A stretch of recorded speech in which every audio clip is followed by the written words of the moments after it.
అందరికీ నమస్కారం. ఈరోజు వెండి కుదురుగా ఉంది, మరలా కుదురుగా ఉంది. రేపు మార్నింగ్ ఏమైనా చేంజ్ అవ్వచ్చు అంటే మేబీ రేపు పెరిగిద్దేమో అనుకుంటున్నా.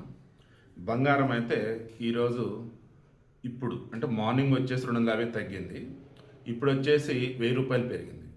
మార్నింగ్ 1,45,300 రూపాయలు ఉంది, ఇప్పుడు 1,46,300 రూపాయలుగా ఉంది. దెన్ 24 క్యారెట్ గోల్డ్, ఇది వచ్చేసి అరౌండ్ 1,200 రూపాయలు దాదాపు పెరిగింది. ఇది వచ్చేసి 1,59,720 రూపాయలుగా ఉంది. సో బంగారం అన్నప్పుడు ఎప్పుడు మాట్లాడుకున్నట్టుగానే పెరిగిద్ది తప్ప తగ్గదు, ఒకవేళ తగ్గిన టెంపరీ. రాను రోజులలో వెండి బాగా పెరిగిద్దని అంటున్నారు. ఎందుకు పెరిగిద్ది అంటే రేపు డిస్కస్ చేద్దాం. రేపు మార్నింగ్ రేట్స్ అప్డేట్ వచ్చారు. ఇప్పుడైతే నేను చెప్పదలుచుకుంది, బంగారం కొనాలనుకున్న వాళ్ళు మీ దగ్గర అమౌంట్ ఉంటే కొంచెం రేట్ అటు ఇటుగా ఉన్నా సరే కొని పెట్టుకోండి. ఎందుకంటే మ్యాక్సిమం తగ్గకపోవచ్చు. బంగారం మొన్న తగ్గిందే, ఇంకా అదే తగ్గుదల అన్నట్టు. ఎంత తగ్గింది మొన్న కూడా?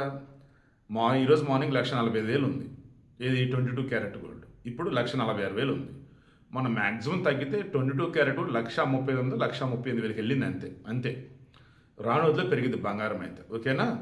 డబ్బు ఉంటే ముందు బంగారం కొని పెట్టుకోండి. వెండి విషయంలో మాత్రం రిస్క్ చేయగలను, నా దగ్గర డబ్బు బాగానే ఉందంటే ఇప్పుడు కొని పెట్టుకోండి. ఎందుకంటే వెండి రేట్ తక్కువగానే ఉంది ఇప్పుడు, బట్ రాను రోజుల్లో పెరగవచ్చు. ఎందుకు పెరిగింది అంటే రేపు డిస్కస్ చేద్దాం.